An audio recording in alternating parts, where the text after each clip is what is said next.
नमस्ते। कक्षा 8 पाठ 5 हमारा पर्यावरण परिधन आवरण।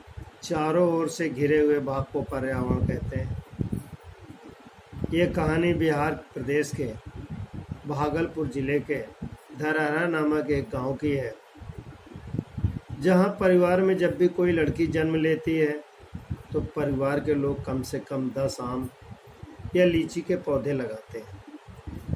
इस तरह यह परंपरा गांव की हो गई है, जिसके कारण वृक्ष हमेशा हरे भरे दिखाई पड़ते हैं।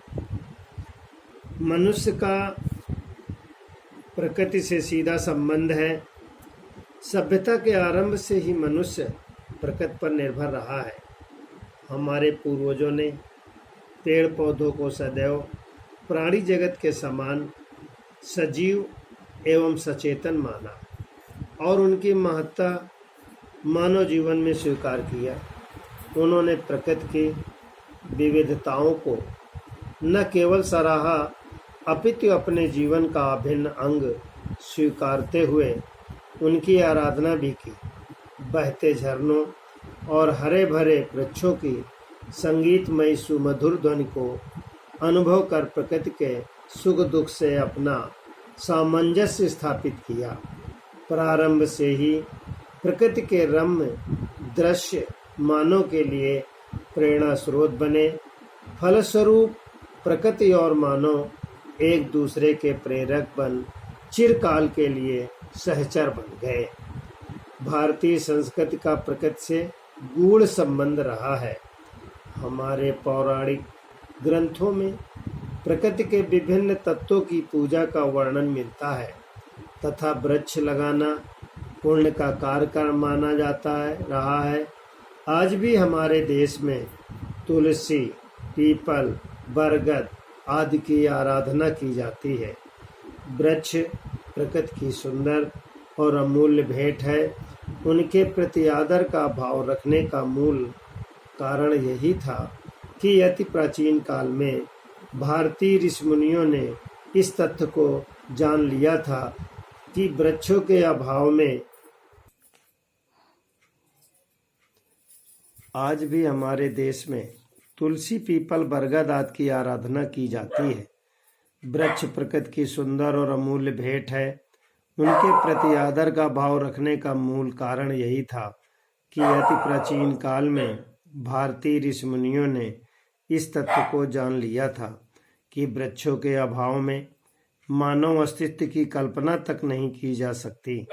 यही कारण है कि घर के आंगन में ही तुलसी, नीम, जामुन, आंवला आदि वृक्ष लगाए जाते हैं। देवालयों में बरगद, पीपल, बेल, आम, केले आदि के वृक्ष लगाए जाते हैं। धार्मिक अनुष्ठानों में सदा से ही आम, अशोक, केले आदि के पत्तों का प्रयोग किया जाता रहा है। संभवतः धर्म से वृक्षों का संबंध जोड़कर वृक्षों को सुरक्षित रखना ही इसका प्रमुख उद्देश्य रहा होगा।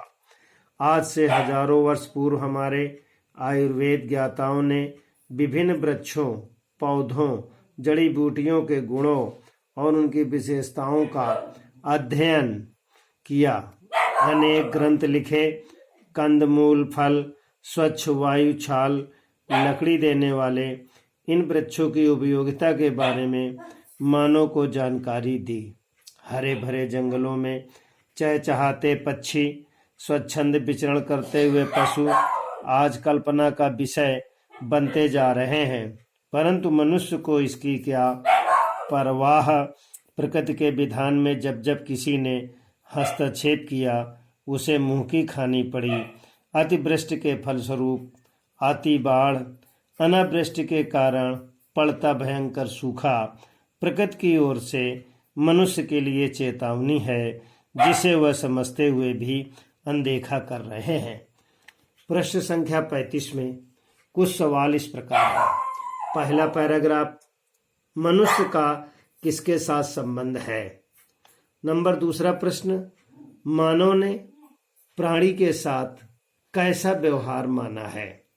प्रश्न नंबर 3, हमारी प्रकृति किस प्रकार से सामंजस्य स्थापित करता है।